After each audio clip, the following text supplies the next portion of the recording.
অসম সাহিত্য সভাৰ শ্ৰেষ্ঠ সংগঠকৰ সন্মানপ্ৰাপ্ত লিডুৰ ৰাণাজ্যোতি নেওগক ৰাজহুৱা সম্বৰ্ধনা। লিডু শাখা সাহিত্য সভাৰ উদ্যোগত আয়োজন এই সম্বৰ্ধনা অনুষ্ঠানৰ ৩০টাৰো অধিক দল সংগঠন আৰু ব্যক্তিয়ে জনাই ৰাজহুৱা সম্বৰ্ধনা।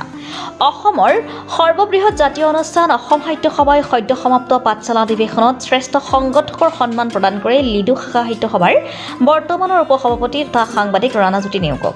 ২০০৩ চনৰ পৰা লিডু শাখা সাহিত্য সভাৰ নেতৃত্ব লৈ বিভিন্ন বিষয় বাবদ থাকি অসম সাহিত্য সভাৰ এজন সুসংগঠকৰ সন্মান লৈ লিডুলৈ কঢ়িয়াই অনা ৰাণাজ্যোতি নেওগক আজি ৰাজহুৱা সম্বৰ্ধনা জনোৱা হয়। লিডু শাখা সাহিত্য সভাৰ নিজা ভৱনত অনুষ্ঠিত সম্বৰ্ধনা অনুষ্ঠানত সভাপতিত্ব কৰে সভাপতি ডক্টৰ ৰঞ্জিত দত্তই। অনুষ্ঠানত লিডু মহাবিদ্যালয়ৰ অধ্যক্ষ ডক্টৰ কৃপা প্ৰসাদ উপাধ্যায়, বিশিষ্ট সাহিত্যিক জগত চাংমাই, লিডু কনিষ্ঠ মহাবিদ্যালয়ৰ অধ্যক্ষ ফুলমাই ফুকন আদি কেইবাগৰাকীও বিশিষ্ট ব্যক্তি উপস্থিত থাকে।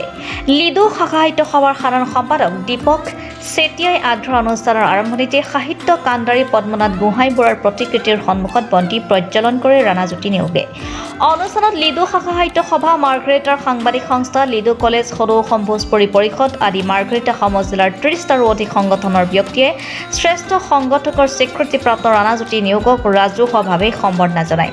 উল্লেখ্য যে লিডু শাখা সাহিত্য সভাই বিশেষ শাখাৰ বঁটাৰেও সন্মানিত হৈছে। মাৰ্ঘেৰিটাৰ পৰা মৃদু বৰুৱাৰ ৰিপৰ্টাৰ লাইভ অসম। নিশ্চিতভাৱে আমাৰ জীৱনৰ কাৰণে এই দিনটো আটাইতকৈ ভাল দিন, সুখকৰ দিন বুলি মই অনুভৱ কৰোঁ। যিহেতুকে কল্পনা কৰা নাছিলোঁ এইধৰণে প্ৰায় ১.৫ কোটিৰ অধিক দল সংগঠন ব্যক্তি বিশেষে আমাক এইধৰণে মৰমেৰে উপচাই পেলাব। অসম সাহিত্য সভাৰ যি বিশাল মঞ্চ, এই মঞ্চত লিডু শাখা সাহিত্য সভাক প্ৰতিনিধিত্ব কৰি লিডু শাখা সাহিত্য সভাৰ বিশেষ বঁটা আৰু শ্ৰেষ্ঠ সংগঠকৰ যি বঁটা আমি লাভ কৰিছোঁ, নিশ্চিতভাৱে খুব ভাল লাগিছে, গৌৰৱবোধ হৈছে। সুদীৰ্ঘ বছৰ সাহিত্য সভাৰ সৈতে জড়িত, সাহিত্য সভাৰ বিভিন্ন অনুষ্ঠানৰ সৈতে জড়িত।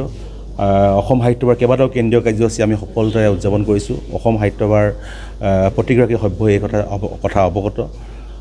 ইয়াৰ স্বীকৃতিস্বৰূপে আচলতে এয়া আমালৈ প্ৰদান কৰা হৈছে। লিডু শাখা সাহিত্য সভাই ইয়াৰ স্বীকৃতি পাইছে আৰু শ্ৰেষ্ঠ সংগঠকৰ সন্মান আমি লাভ কৰিছোঁ। আমি সদায় এটা কাম কৰিছোঁ, জানো আপোনালোকে সকলোৱে জানে যে লিডু বিভিন্ন জাতি জনগোষ্ঠীৰ মিলনভূমি। লিডু আচলতে ক্ষুদ্ৰ ভাৰতবৰ্ষ বুলি কোৱা হয়, ভাৰতবৰ্ষৰ ক্ষুদ্ৰ টাঙন বুলি কোৱা হয়। গতিকে এই লিডুৰ যি সকলো জাতি জনগোষ্ঠীক লৈ আগুৱাই যোৱাৰ যি সংকল্প, এই সংকল্পৰে আমি কাম কৰিছোঁ। সকলো জাতি জনগোষ্ঠীক কি ধৰণে শক্তিশালী ৰূপত আমি আগুৱাই লৈ যাব পাৰোঁ, শক্তিশালীভাৱে অসমীয়া জাতি গঠন প্ৰক্ৰিয়াটোক আগুৱাই লৈ যাব পাৰোঁ, আৰু অসমীয়া ভাষা সাহিত্য চৰ্চাৰে কেনেকৈ পৰিৱেশ গঠন কৰিব পাৰোঁ।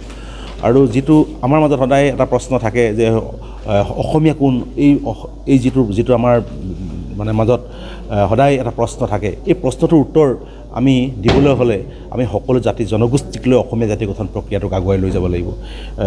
যিহেতুকে এইখন আমাৰ অসমখন আমাৰ সকলোৰে কৰ্মভূমি বা আমাৰ জন্মভূমি। গতিকে কৰ্মভূমি আৰু জন্মভূমি, জন্মভূমি যাৰ কৰ্মভূমি, যাৰ জন্মভূমি, সকলোৰ কাৰণে এখন অসম আপোন অসম। গতিকে সেই আপোন অসমখনক আমি আগুৱাই লৈ যাব লাগিব আৰু এই সংকল্পৰে আমি কাম কৰিব লাগিব। আৰু এই সংকল্পৰে আমি সদায় কাম কৰি আহিছোঁ। আৰু লিডুত এটা সদায় সুস্থ বাতাবৰণ, সকলো জাতি জনগোষ্ঠীলৈ সমন্বয়ৰ যিখন অসমৰ যি বাতাবৰণ, ইয়াক সদায় প্ৰতিপন্ন কৰিব চেষ্টা কৰি আহিছোঁ। সেইকাৰণে ইয়াত বাংলা ভাষীৰ পৰা আৰম্ভ কৰি হিন্দী ভাষীৰ পৰা আৰম্ভ কৰি অন্যান্য যি ভাষাভাষীৰ লোক আছে সকলোৱে একত্ৰিত হৈ অসম সাহিত্যৰ অনুষ্ঠান পাতিছোঁ, দুৰ্গা পূজা পাতিছোঁ, বিহু পাতিছোঁ। এই সমন্বয়ৰ বাৰ্তা আমি দিবলৈ চেষ্টা কৰিছোঁ।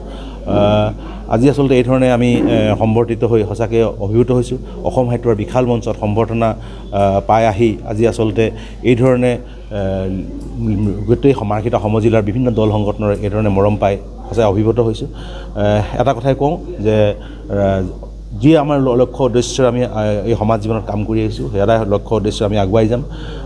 শক্তিশালী এখন মাৰ্ঘেৰিটা আমি গঢ়ি তুলিব লাগিব, এখন সমৃদ্ধিশালী আমি মাৰ্ঘেৰিটা গঢ়ি তুলিব লাগিব। সকলো জাতি জনগোষ্ঠীক লৈ সমন্বয়ৰ মাৰ্ঘেৰিটা গঢ়ি তুলিব লাগিব আৰু সকলোৰে সমবিকাশ সমমৰ্যাদাৰে আমি আগবাঢ়ি যাব লাগিব।